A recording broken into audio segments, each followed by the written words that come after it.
పోసాని కృష్ణమురళి ఈయన నటుడిగా, రచయితగా, దర్శకుడిగా మనందరికీ తెలిసిన వ్యక్తే. అయితే పవన్ కళ్యాణ్ గారి మీద చేసినటువంటి వ్యాఖ్యలు నిజంగా చెప్పాలంటే సమాజం తలదించుకునే విధంగా గతంలో ఆయన మాట్లాడినటువంటి మాటలు నిజంగా ఎవ్వరూ సపోర్ట్ చేయలేనటువంటి విధంగా అయితే ఉన్నాయి. దీని మీద ఆయన్ని అరెస్ట్ చేశారు. ఈరోజు రిమాండ్కి కూడా పంపించారు. దాదాపు 9 గంటల పాటు అంటే నిన్న రాత్రి నుంచి ఉదయం వరకు జరిగినటువంటి విచారణ అంటే ఎప్పుడు ఎవరికి కూడా ఇంతలా చేయలే.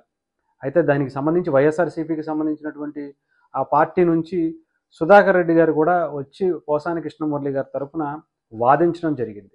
అంటే ఇక్కడ ఆయన గురించి వాదించడం అంటే ఆయన చేసినటువంటి వ్యాఖ్యలు ఏవైతే ఉన్నాయో దాన్ని సమర్థించటమే అనేది కోర్టు తీసుకున్నటువంటి చాలా ప్రధానమైనటువంటి అంశాలు. ఎలా చూస్తారు మీరు?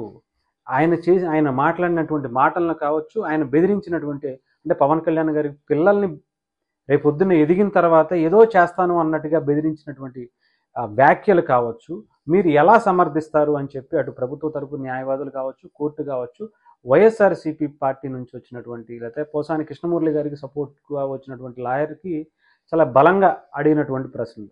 ఎక్కడా కూడా ఏమీ చెప్పలేక సైలెంట్ అయిపోయారు. ఇంకేమీ చేయలేక అంటే నిజంగానే ఇది ఇప్పుడు వైఎస్ఆర్సీపీ అయినా సరే ఆయన మీద నుంచుని ఆయనకి సపోర్ట్గా జగన్మోహన్ రెడ్డి గారు ఫోన్ చేసి మాట్లాడడము, లేదంటే ఆ పార్టీకి సంబంధించిన వ్యక్తులందరూ కూడా సోషల్ మీడియాలో వి స్టాండ్ విత్ పోసాని అని చెప్పి చెప్పడము, ఇంకొకటి చేయటము, ఆ పార్టీకి ఆయనకి సపోర్ట్గా చాలామంది వచ్చి మీడియా ముందు వచ్చి మాట్లాడటము, ఒక సైకోకి, ఒక ఉన్మాదికి సపోర్ట్ చేయటమే. సమాజంలో ఇలాంటివి మీరు మాట్లాడండి, ఇలాంటివే చెయ్యండి, ఎలాంటివి బెదిరించండి, ఆడపిల్లల్ని అసభ్యకరంగా తిట్టండి, ఆడవాళ్ళని ఇంట్లో ఆడవాళ్ళని బూతులతో మాట్లాడండి అని వైసీపీ సపోర్ట్ చేసినట్లే. డెఫినెట్గా ఇది భుజాన్న వేసుకున్నటువంటి వైసీపీ అతన్ని తీసుకుని అంటే అతనికి వత్తాసు పలకటాన్ని ఎలా చూడాలి అంటే డెఫినెట్గా ఇది సపోర్ట్ చేయటం. వైసీపీ పార్టీ సైకోలకి ఇలాంటి ఒక సమాజంలో ఉండకూడనటువంటి ఒక వ్యక్తులకి సపోర్ట్గా నిలుస్తుంది అనటంలో ఈ ఒక్క విషయం చూస్తే మనకు అర్థమవుతుంది. అంటే ఇక్కడ ఇది వైఎస్ఆర్సీపీయా, టీడీపీయా, జనసేన, ఇంకొకళ్ళ అనేది పక్కన పెట్టండి. సమాజంలో ఒక సెలబ్రిటీ ఫేస్లో ఉన్నటువంటి ఒక వ్యక్తి వచ్చి ఇలా మాట్లాడితే దానికి ఏ రకంగా సపోర్ట్ చేస్తారు? అదే మాటలు జగన్మోహన్ రెడ్డి గారిని అన్నా, లేదంటే ఆయన కుటుంబాన్ని అన్నా, లేదంటే ఆఖరికి వైఎస్ఆర్సీపీ వాళ్ళు జగన్మోహన్ రెడ్డి గారి చెల్లినే తిట్టించారు. అయినా కూడా ఏం మాట్లాడలేకపోయారు. ఇక వేరే వ్యక్తుల గురించి వాళ్ళు ఎందుకు పట్టించుకుంటారులే కానీ, అంటే ఇలాంటి వ్యక్తులను అసలు సమాజంలో తిరగటానికి వీలు లేదు అన్నట్టుగా శిక్షలు పడాలి. సో దానికి తగ్గట్టుగానే 14 రోజుల పాటు కోర్టు ఆయనకి రిమాండ్ విధించినటువంటి పరిస్థితి కూడా కనిపిస్తుంది. అంటే ఆయనకి ఇప్పటికే ఒక జైలుకి ఒక సెల్ కూడా నేను అవకాశం ఇచ్చారట, సెల్లో కూడా కూర్చోబెట్టారు. దానికి ఆయనకు ఒక నెంబర్ కూడా, ఖైదీ నెంబర్ కూడా ఇవ్వడం జరిగింది. ఆయనకు ఒక సపరేట్ సెల్ కావాలంటే సపరేట్ సెల్ ఇచ్చారు. దాంట్లో ఒక నాపరాయి మీద పడుకోమని కూడా చెప్పారట. అంటే అంతకుమించి ఇలాంటి వ్యక్తులకి సకల మర్యాదలు చేస్తే బాగోదు కదా. ఇప్పటికే బోరుగడ్డ అనిల్ లాంటి వ్యక్తికి కొంతమంది పోలీసులు సహకరించారని చెప్పి ఆయనకి పోలీస్ స్టేషన్లో ఏసీలు వేసి చక్కగా బెడ్లు వేసి పరుపులు వేసి పడుకోబెట్టారని చెప్పి చాలా విమర్శలు వచ్చాయి.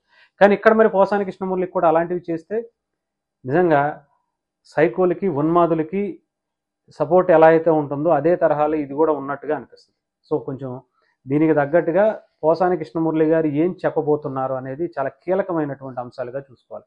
ఈ 14 రోజుల రిమాండ్లో పోసాని కృష్ణమురళి నుంచి వచ్చేటువంటి మాటలు ఏంటి, దాంట్లో ఉండేటువంటి వెనుకున్నటువంటి వ్యక్తులు ఎవరు, శక్తులు ఎవరు, ఎవరిని మెప్పించటం కోసం జగన్మోహన్ రెడ్డి గారు ఇవి చేశారు, ఎవరిని చెబితే ఆ మాటలు అనాల్సి వచ్చింది, పవన్ కళ్యాణ్ గారిని తిట్టమని ఆ కుటుంబాన్ని ఇష్టం వచ్చినట్టుగా మాట్లాడమని ఎవరన్నా చెప్తేనే కదా ఆయన అనేది, లేకపోతే ప్రెస్ మీట్ పెట్టి మరీ తిట్టాల్సినటువంటి పరిస్థితులు ఎందుకు వచ్చాయన్నది తెలుసుకోబోతున్నట్టుగా తెలుస్తుంది. అంతేకాకుండా గతంలో కూడా రోజా గారు ఒక పబ్లిక్ మీటింగ్లో ఒక మాట్లాడాల్సినటువంటి టైంలో కూడా ఎవరు వెనక నుంచి ఒక వ్యక్తి వచ్చి చంద్రబాబును తిట్టండి, మీరు జగన్మోహన్ రెడ్డి గారు తిట్టమన్నారు అని చెప్పినట్టుగా ఒక వీడియోలు కూడా వస్తున్నాయి. అంటే జగన్మోహన్ రెడ్డి గారు కానీ వైఎస్ఆర్సీపీ టీం కానీ ఎవరైతే తిడుతున్నారో వాళ్ళ వెనకాల జగన్మోహన్ రెడ్డి గారికి సంబంధించి లేదా ఆయన టీంకి సంబంధించినటువంటి లీడ్స్ ఇస్తేనే ఫలానా వాళ్ళని తిట్టాలి, ఫలానా వాళ్ళని ఇలా అనాలి, ఫలానా వాళ్ళని గురించి మాట్లాడాలి అని చెబితేనే వాళ్ళు చేస్తున్నారు అన్నదానికి ఒక ఒక ఆధారం అయితే దొరికింది. సో పోసాని కృష్ణమురళి గారు కూడా అలాంటిగా ఎవరన్నా చెప్పబట్టే చేశారా, ఎవరన్నా ఫోన్ చేశారా, ఆ ఫోన్ ఆ టైంకి ఎవరు ఆయనకి ఫోన్ చేశారు, ఎవరు ఆయనతో అలా మాట్లాడిపించారు, ఎవరు తిట్టమన్నారు, ఏమన్నారు అనేది ఈ 14 రోజుల్లో తెలియబోతుంది. ఆయనలో నిజంగా చెప్పాలంటే ఎక్కడా కూడా పశ్చాత్తాపం అనేది కనిపించట్ల. నేను తిట్టింది కరెక్టే అనే చెప్పుకునే పద్ధతిలోనే ఉన్నారు. ఆ కుటుంబ సభ్యులు కూడా దానికి వత్తాసు పలుకుతున్నారా అనే విధంగానే ఉన్నట్టుగా కనిపిస్తుంది. నిజంగా జగన్మోహన్ రెడ్డి గారు మరి ఎలా దానికి సమర్థిస్తున్నారనేది ఇప్పటికీ అర్థం కావట్లేదు. ఆయన మాట్లాడినటువంటి బూతులకి పవన్ కళ్యాణ్ గారి పిల్లల గురించి, భార్య గురించి, అసలు వాళ్ళ తల్లి గారి గురించి మాట్లాడినటువంటి అసభ్యకరమైనటువంటి దారుణమైనటువంటి మాటలకు వైఎస్ఆర్సీపీ పార్టీ ఎలాగా బాధ్యత తీసుకోగలుగుతుంది, ఇది సమాజంలో ఎలాంటి మార్గాన్ని చూపిస్తుంది వైఎస్ఆర్సీపీ అంటే చాలామందికి దీన్ని అవకాశంగా తీసుకుని ప్రేరేపించడానికి లేదంటే రెచ్చగొట్టడానికి ఇలాంటి వ్యాఖ్యలు మీరు సమర్థించి దాన్ని ఇంకా ఎంకరేజ్ చేస్తున్నారా పోసాని కృష్ణమురళి ఇలాంటి వ్యక్తుల్ని అనేది చాలామందికి అర్థం కావట్లేదు. సో వైఎస్ఆర్సీపీకి సపోర్ట్గా ఉన్నటువంటి చాలామంది నాయకులే దీని మీద బగ్గుమంటున్నటువంటి పరిస్థితి.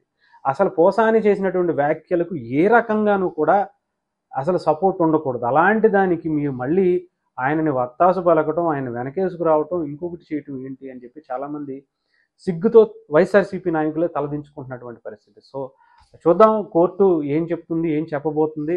పోసానిలో అయితే మాత్రం ఎటువంటి ఫీలింగ్స్ అయితే లేవు. కోర్టుకు వెళ్తున్నాను, నేను తప్పు చేశాను అన్న పశ్చాత్తాపం కానీ ఆ విధమైనటువంటి హావభావాలు కూడా ఆయనలో కనిపించినటువంటి పరిస్థితి. కోర్టులో కూడా ఆఖరికి పోలీసుల మీద కూడా ఆయన రివర్స్ అయిపోయి ఏంటి ఇప్పుడు ఏం చేస్తారు, మీరు అరెస్ట్ చేస్తారా, చేసుకుంటే చేసుకోండి అని చెప్పి, నేను రాను, ముందు పోతే పోండి అని చెప్పి ఇంటి దగ్గర అరవటం, ఇలాగే చేసుకుంటాడు. కోర్టులో కూడా అలాంటి పరిస్థితులే కనిపించినట్టుగా కనిపించింది. కోర్టులో జడ్జి గారు అడిగిన దానికి కూడా ఆయన పొంతం లేని సమాధానాలు చెప్పారట. కానీ వీడియోస్ రూపంలో ఆయన మాట్లాడినటువన్నీ కూడా అన్ని ఛానల్స్లో చాలా డైరెక్ట్గా కనిపించాయి. సో చాలా బలంగా ఆధారాలు ఉండటంతో అటు వైఎస్ఆర్సీపీ వాళ్ళు కూడా ఏమీ చేయలేనటువంటి పరిస్థితి. ఆయనకి పోసాని గారికి సపోర్ట్గా వచ్చినటువంటి లాయర్ కూడా అన్నీ సరే ఇంకా ఏమీ చేయలేనటువంటి పరిస్థితి, ఆయన పక్కకి వెళ్ళిపోయినటువంటి పరిస్థితి కూడా కనిపించింది. సో ఈసారి పోసాన్ని ఎవరు కాపాడలేరు అనడానికి ఒక బలమైనటువంటి ఎవిడెన్స్ ఇంకా తీసుకునే పనిలో పోలీసులు కూడా నిమగ్నమయ్యారు. ఆయన లాంటి వ్యక్తులకు నిజంగా చెప్పాలంటే పోసాని, బోరగడ్డ అనిలో లేదా ఇంకొకళ్ళు అలా బూతులతో విరుచుకుపడిపోయి సమాజంలో ఇలాంటి వ్యక్తులు ఉండకూడదు అనుకునేటువంటి వ్యక్తుల మాటలకు సపోర్ట్గా నిలిచి ఎవరైనా సరే సమాజం వాళ్ళని బహిష్కరించాలి, అలాంటి వాళ్ళని అసలు దూరంగా ఉంచాలనేది చాలామంది వాదన. సరే చూద్దాం మరి కోర్టు ఏం తీసుకుంటుంది. రేపు పొద్దున ఆయన 14 రోజుల తర్వాత ఎలాంటి కీలక విషయాలు బయటకు వస్తే అసలు అతనితో చెప్పించింది ఎవరు, చేయడానికి ప్రేరేపించింది ఎవరు, ఇవన్నీ మాట్లాడడానికి కారణాలు ఏంటి, ఇవన్నీ కూడా త్వరలో బయటకు వచ్చే అవకాశాలు అయితే ఉన్నాయి.